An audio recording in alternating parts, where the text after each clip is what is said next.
नमस्कार। Covid OPD में आप सभी का स्वागत है और मैं हूं आपके साथ शुभेंदु सिंह।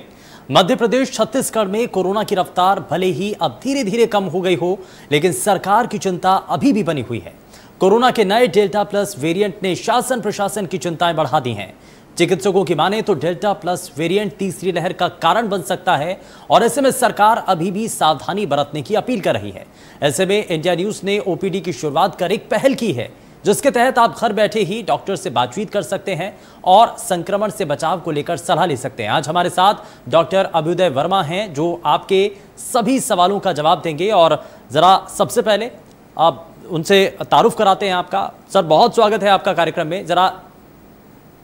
जल्दी से आगे बढ़ते हैं और सबसे पहले डॉक्टर, आप यहाँ हम इस बात को लेकर के चर्चा कर रहे हैं कि तीसरी लहर की संभावनाएं हैं। ऐसे में आम जनता को किन बातों का ध्यान रखना चाहिए, कैसे बचाव करना चाहिए और कितना घातक ये वायरस है?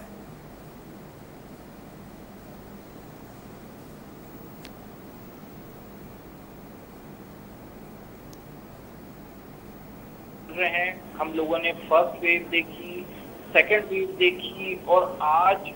काफी अंदेशा लगाया जा रहा है कि ये तीसरी लहर भी आने की बहुत ही प्रगाढ़ संभावना है। आज हम देखें तो पहली लहर हो, दूसरी लहर हो और ऊपर वाला ना करे कि तीसरी लहर भी आए, उसमें हम ये कहेंगे कि हमारी कोशिश ये है कि हम जो बने हुए रूल्स हैं कोरोना के उन्हें ही माने। रेगुलर मास्क लगा के रहें, सैनिटाइजेशन करें और कोशिश करें अगेन की भीड़ भाड़ वाले इलाकों में नहीं जाएं। और जैसा कि हमारे प्रधानमंत्री जी पूरा पुरजोर प्रयास कर रहे हैं, राज्य सरकारें पुरजोर प्रयास कर रहे हैं, वैक्सीन जरूर लगें। आज अगर हम आप लोगों की सेवा कर पाए हैं, सारे हिंदुस्तान के डॉक्टर आपकी सेवा कर पाए हैं, तो उसका एक ही कारण है कि हम सब लोगों ने 3-4 महीने पहले वैक्सीन लगा लिया है और उस वैक्सीन की वजह से ही शायद मैं स्वस्थ आप लोगों के सामने बैठा हुआ हूं और लोगों की सेवा भी कर रहा हूं। तो कोविड प्रोटोकॉल को सही तरीके से पालन करें और वैक्सीन जरूर लगाएं। ठीक है, तो कोरोना से बचने का पहला मंत्र यही है कि आपको दिए गए नियम, बताई गई जो गाइडलाइंस है उनका आपको पालन करना होगा। और दूसरा जो चक्र है, यानी कि वैक्सीनेशन का जो चक्र है, अगर आप उस चक्र को अपनाते हैं, यानी कि अगर आप वैक्सीन लगवाते हैं तो आप पूरी तरीके से अपने आप को सुरक्षित मान सकते हैं। लेकिन आपको इस दौरान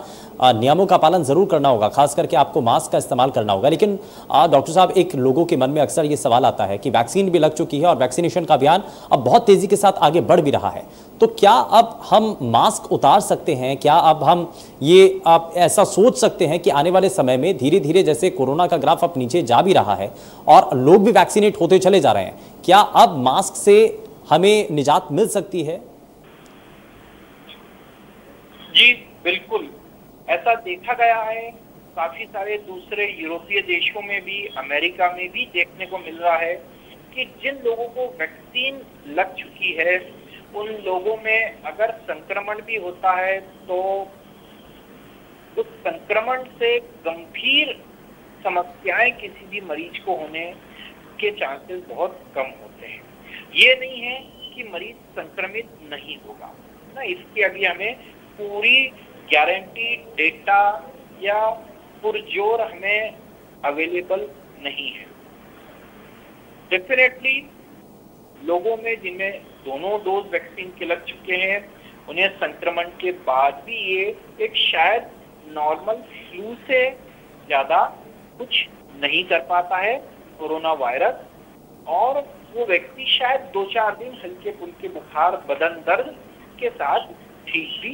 हो सकता है। तो वैक्सीन से डेफिनेटली काफी फायदा जरूर हो रहा है, मगर मैं तब भी कहूंगा जब तक हमें पूरा डेटा अवेलेबल नहीं हो जाए, है ना, हम दूसरे कंट्रीज को नहीं देखें, हम कोशिश करें कि हमें अपने भारत का ही जब तक डेटा अवेलेबल नहीं हो जाए कि वैक्सीन लगाने के बाद भी हम जो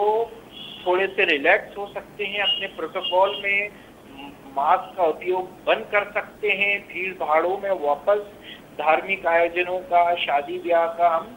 जो है कोशिश करें कि उसे हम कम से कम करें। ठीक है, तो यानी कि हमें एहतियाती कदम इस दौरान ज़रूर उठाने होंगे। हमें कोशिश करनी होगी कि हमें अभी भी बेवजह अपने घरों से बाहर नहीं निकलना होगा। लेकिन सर, जैसे जैसे अनलॉक किया जा रहा है वैसे वैसे लोग अपने घरों से बाहर निकल रहे हैं, आवाजाही एक बार फिर से बढ़ती हुई नज़र आ रही है, बाज़ारों में भीड़ होती हुई नज़र आती है, सड़कों पर ट्रैफिक जाम एक बार फिर से लगना शुरू हो गया। ऐसा लगता है कि मानो कुछ हुआ ही नहीं था, मानो कोई संक्रमण था ही नहीं इस देश और दुनिया के अंदर। तो ये जो अभी हालात दोबारा से बन रहे हैं, ये ऐसा अंदेशा है कि तीसरी लहर आ सकती है अगर ऐसे ही हाल बने रहे तो?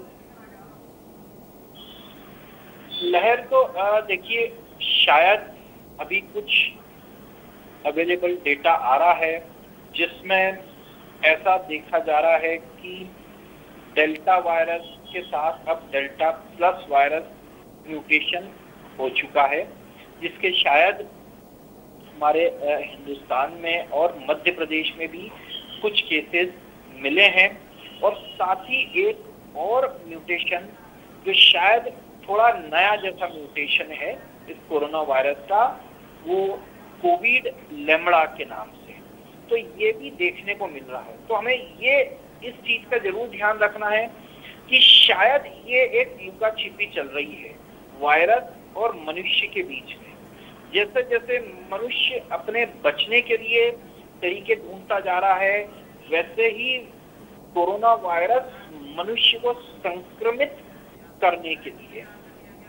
जो है वो भी अपने तरीके अलग अलग बदलता जा रहा है, वो अलग अलग रूप अपने लेते जा रहा है। वो हमारी वैक्सीन से बचने का ट्राई कर रहा है, वो हमारी दवाइयों से बचने का ट्राई कर रहा है, वो अलग अलग प्रकार से हमें डायग्नोसिस करने में परेशानी हो, RT-PCR में वो छुप जाए या किसी तरह बच के निकल जाए, ये सारी कोशिशें कोरोना वायरस भी कर रहा है। तो मैं ये कहना चाहूंगा कि जितना हो इस भीड़ भाड़ को अभी हम अवॉइड करें, क्योंकि डिजीज कितना भी संक्रमण कितना भी बड़ा हो या शायद छोटा भी हो, अगर हम उसे पर्सन टू पर्सन स्प्रेड नहीं होने देंगे तो शायद ये हो सकता है कि कोरोना भले से ही 50 बार म्यूटेट हो जाए, मगर अगर उसे संक्रमण फैलाने के लिए पॉपुलेशन नहीं मिलेगी तो धीरे धीरे वो अपना अस्तित्व खो देगा और खत्म हो जाएगा। लेकिन सर, वही लोगों के मन में भी एक शंका, एक सवाल ये बड़ा है कि हम ये मान करके चल रहे थे जब पहली लहर आई थी तो आपके वैक्सीन अगर आ जाती है तो उसके बाद किसी तरीके की आगे लहर देखने को नहीं मिलेगी। लेकिन वैक्सीन आ गई, उसके बाद दोबारा से लापरवाही जब बढ़ी तो एक बार फिर से संक्रमण बढ़ा, दूसरी लहर का सामना हम सभी ने किया। और हम देख रहे हैं कि पहले के मुकाबले जितने भी नए वेरिएंट इस कोरोना वायरस के सामने आ रहे हैं, ये पहले के मुकाबले ज़्यादा घातक हैं और ये अपने आप को और भी ज़्यादा एडवांस कर रहा है। और हमारी वैक्सीन शुरुआती दौर की थी, पहले दौर में ही जब पहली लहर जब सामने आई थी तो उसको आधार मान करके हमारे वैज्ञानिकों ने उस पर रिसर्च की और फिर ये वैक्सीन डेवलप की है। तो जो वायरस है वो तो और भी ज़्यादा एडवांस होता चला जा रहा है और हमारी वैक्सीन तो अभी पुराने वेरिएंट को लेकर के ही बनी हुई थी। तो क्या ये जो हमारी वैक्सीन है ये कारगर है जो एडवांस वेरिएंट सामने आ रहे हैं? जी बिल्कुल, काफ़ी सारी रिसर्चेस चल रही है। कुछ स्टडीज आई है कि जो एस्ट्रा का और जॉनसन एंड जॉनसन की जो वैक्सीन निकली थी उस पे कुछ जो डेल्टा और डेल्टा प्लस नया स्ट्रेन आया है कोरोना का, उससे 70-75% तक हमें सुरक्षा मिल रही है। मगर बात ये होती है कि 70-75% लोगों को अगर मिली और 25% जो उसमें छूट गए या 25% भी अगर किसी को कमजोरी रह गई, तो हमारा इस कंट्री की पॉपुलेशन इतनी है कि अगर 10, 15, 20% लोगों में भी अगर ये महामारी फैलती है, और जैसा आपने बताया कि ये काफी एडवांस होता जा रहा है ना, ये देखा जा रहा है कि जो नया स्ट्रेन आ रहा है उसमें डायरेक्ट छाती पर पहुंचने की और फेफड़ों को 2-3 दिनों में ही खत्म करने की, बहुत ही तीव्र क्षति पहुंचाने की उसमें म्यूटेशन या एनर्जी डेवलप कर ली है। तो फिर ये कहना चाहूंगा कि जब तक हमारे पास ठोस सबूत ना आए, कोई भी सोशल मीडिया पर, कोई भी व्हाट्सएप पर जब तक आपको सरकार द्वारा पुख्ता नहीं कोई आदेश मिले या किसी भी प्रकार की जानकारी मिले,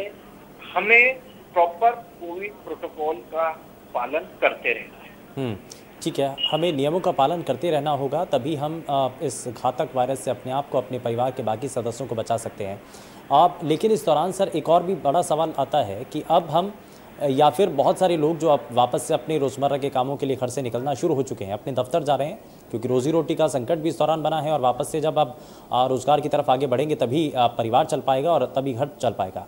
तो ऐसे में मजबूरीवश उनको घर से बाहर निकलना पड़ता है, लेकिन वापस जब आते हैं तो इस बात को लेकर के डर रहता है कि घर के जो बुज़ुर्ग हैं, जो छोटे छोटे बच्चे हैं, और ख़ास करके छोटे बच्चों को लेकर के इसलिए बार बार कहा जा रहा है कि तीसरी लहर की आशंका उन्हीं पर आधारित है और ये माना जा रहा है कि छोटे बच्चे सबसे ज़्यादा इसमें प्रभावित होंगे। तो उनको अब इस लहर से आने वाली संभावित जो लहर है उससे कैसे बचाया जा सकता है? और अभी जो हम आवाजाही कर रहे हैं तो हमें ऐसा क्या करना चाहिए कि हम अपने परिवार के बाकी सदस्यों को कम से कम इस पर उनका हमारी आवागमन का उनके ऊपर असर ना पड़े? जी, बहुत ही महत्वपूर्ण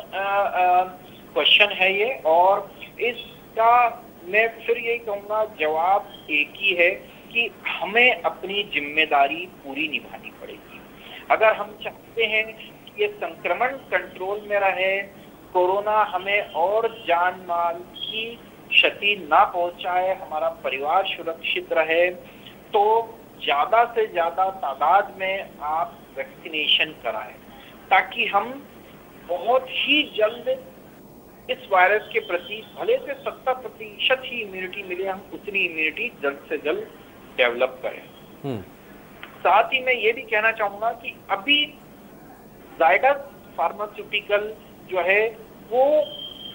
कुछ टीनेज बच्चों पे भी वैक्सीन लाने वाला है, जो 12 से 18 साल के बच्चों में शायद काफी कारगर सिद्ध होने वाली है एज अ प्रॉपर वैक्सीनेशन। अब बचे बहुत ही छोटे छोटे बच्चे, तो मैं वही कहूंगा कि जो हमने सबसे फर्स्ट, मैं कहूंगा सेकेंड लहर में जो हमारी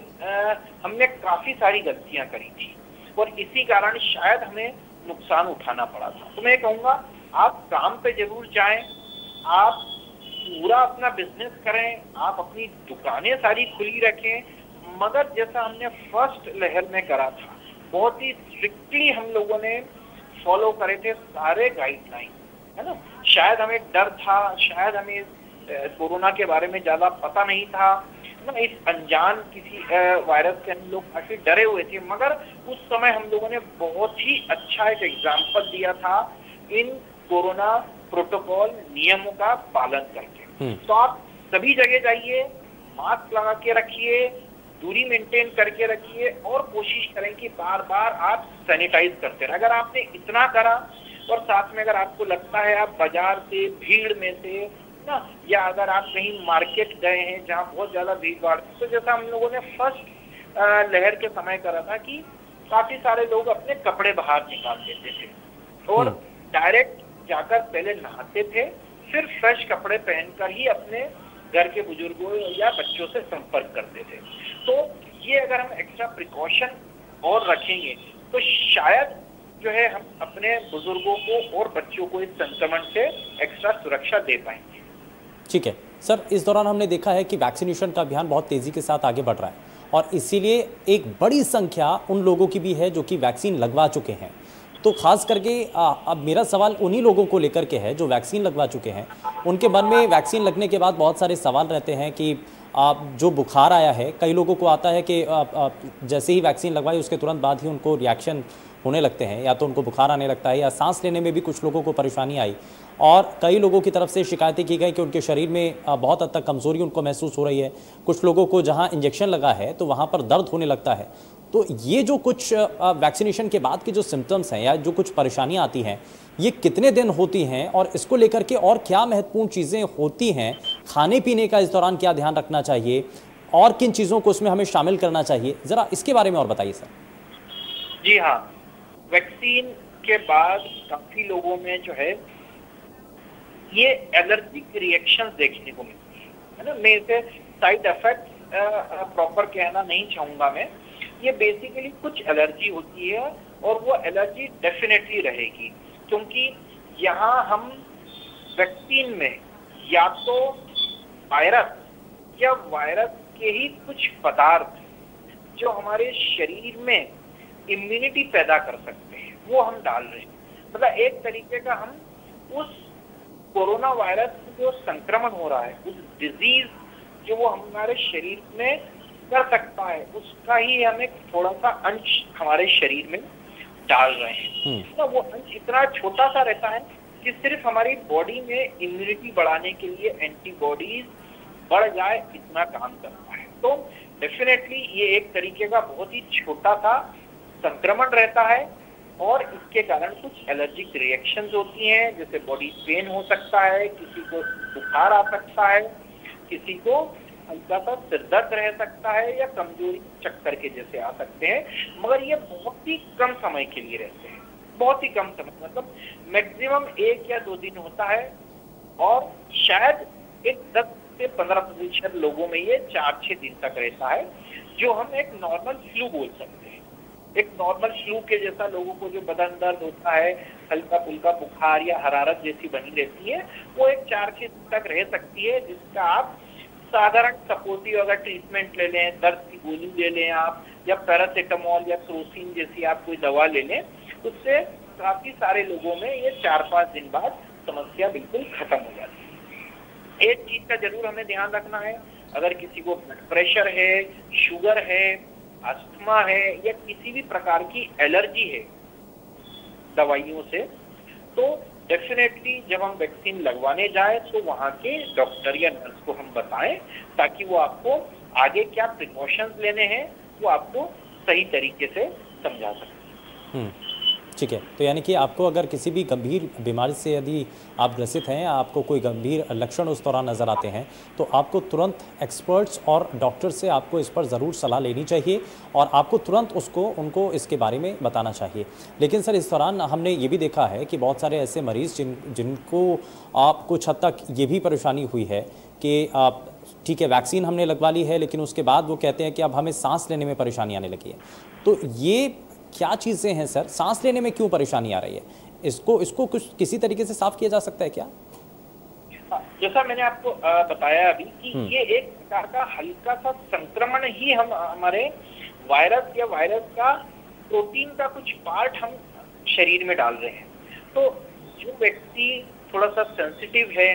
या उसे किसी प्रकार की एलर्जी होती है या श्वास की ऑलरेडी पहले से तकलीफ है, उससे शायद कुछ दिनों तक ये परेशानी श्वास की हो सकती है। और इसके लिए मैं ये कहूँगा कि इलाज जैसा वो पहले कभी सांस का इलाज लेते थे, मौसम बदलने पर श्वास की तकलीफ होती थी या कभी भी धुएं में गए उनको सांस की तकलीफ होती थी, तो इसमें भी श्वास की तकलीफ होने पर का ट्रीटमेंट उसी प्रकार का रहेगा। आप एलर्जी कम करने वाली टैबलेट्स ले सकते हैं, अगर कोई मौसम बदलने पर पंप का यूज करता है, इनहेलर का, तो वो यूज कर सकते हैं और ये सांस की तकलीफ 2-3 दिन तक रहती है। बेसिकली ये देखिए, हमें समझना पड़ेगा कि कुछ हमारे शरीर के अंदर प्रोटीन गया है और वो हमारे शरीर में एंटीबॉडीज या हमें बचाने के लिए हमारी इम्यूनिटी बढ़ा रहा है। तो डेफिनेटली शरीर में चेंजेस होंगे और वो चेंजेस एक बहुत ही, किसी को 24 घंटे होता है, किसी को 48 घंटे होता है। तो ये एक बॉडी का, आप समझ सकते हैं कि एक सिर्फ बॉडी का ट्रांजिशन है।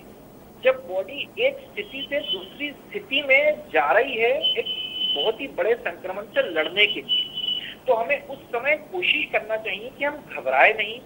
बॉडी को ज्यादा से ज्यादा आराम दें, स्वस्थ आहार लें, खूब सारा पानी पिएं और उस संक्रमण के अगेंस्ट जो हमारी बॉडी इम्यूनिटी बना रही है, एंटीबॉडीज बना रही है, उसे प्रॉपर बनने दें। जो तकलीफ हो रही है वो 2-4 दिन में धीरे धीरे अपने आप ही आपकी खत्म हो जाएगी, क्योंकि बॉडी उस एंटीबॉडी लेवल को एक बार बनने के बाद वापस नॉर्मल लेवल पर सेट कर लेगी। जब तक आपको वापस संक्रमण ना हो तब तक वो एंटीबॉडीज आपको बचाती रहेगी। ठीक है, तो ये बड़े ही आसान और सरल तरीके से डॉक्टर अभ्युदय वर्मा ने बताया है कि आपको कैसे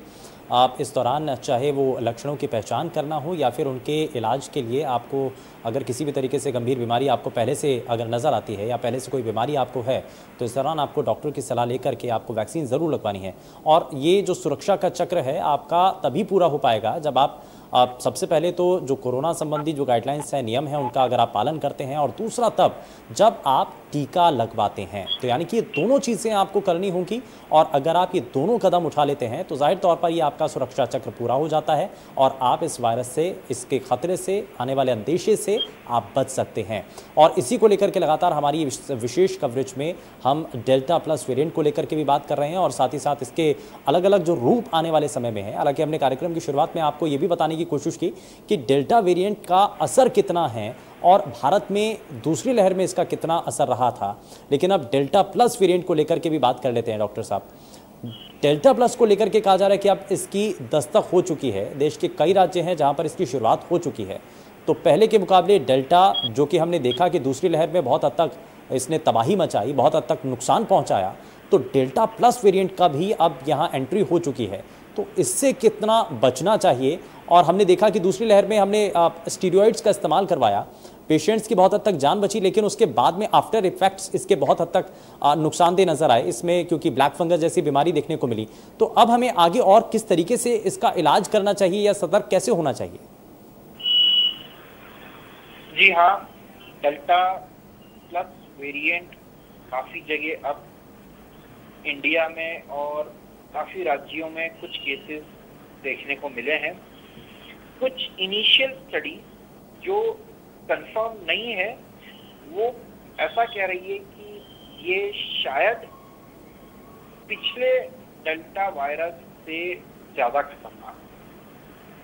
और इसकी हमारे फेफड़ों या लंग्स को क्षति पहुंचाने की भी पावर ज्यादा होने की इसमें संभावना है। मतलब ये देखा गया है कि अगर डेल्टा प्लस के कुछ मरीजों में संक्रमण बहुत तेजी से फैला है और 2-3 दिन में ही उसने मरीजों के फेफड़े पूरी तरीके से खराब कर दिए हैं। अब रही बात, जैसे आप स्टेरॉइड की बात कर रहे हैं या रेमडेसिविर इंजेक्शन या टोसी जो हम लोगों ने लगाया था, अब उनका असर इस डेल्टा प्लस पे होगा या नहीं होगा, ये भी हमारे लिए एक बहुत बड़ी पहेली है। क्योंकि देखिए, ये वेरिएंट इतनी जल्दी जल्दी अपने आप बदलते जा रहे हैं और आप और हम भी ये सब जानते हैं कि हमारा साइंस उस हिसाब से उस दौड़ में आगे निकलने में अभी सक्षम नहीं हो पाया है। ये एक बहुत ही चतुर, बहुत ही चालाक और बहुत ही कपटी वायरस है जो हमारी मतलब शायद सोच से भी ही आगे दौड़ रहा है। तो अब इसमें दवाइयाँ क्या यूजफुल होगी, कैसे हम ठीक है, ये अभी हालांकि शोध का विषय भी है, क्योंकि बहुत तेज़ी के साथ इसके नए नए रूप देखने को मिल रहे हैं। लेकिन इसके लिए बचाव के कुछ रास्ते हैं जो कि लगातार इस कार्यक्रम के जरिए और डॉक्टर साहब लगातार इस पे बात भी कर रहे हैं। और यही आपको, अगर आप नियम अपनाते हैं तो आप अपने आप को, अपने पूरे परिवार को बचा सकते हैं। खैर, बहुत शुक्रिया डॉक्टर अभ्युदय वर्मा, आप जुड़े हमारे साथ कार्यक्रम में और आपने अपना समय दिया। हमारे सभी दर्शकों तक कई महत्वपूर्ण बातें, कई सलाह आपने पहुँचाई हैं और हम ये उम्मीद करते हैं कि हमारे जितने भी दर्शक इस वक्त ये कार्यक्रम देख रहे थे वो सभी वैक्सीन ज़रूर लगवाएंगे और साथ ही साथ कोरोना संबंधी जो नियम हैं, जो गाइडलाइंस हैं, उनका पालन ज़रूर करेंगे ताकि वो पूरी तरीके से सुरक्षा चक्र के घेरे में आ सके। फिलहाल के लिए बस उतना ही। नमस्कार।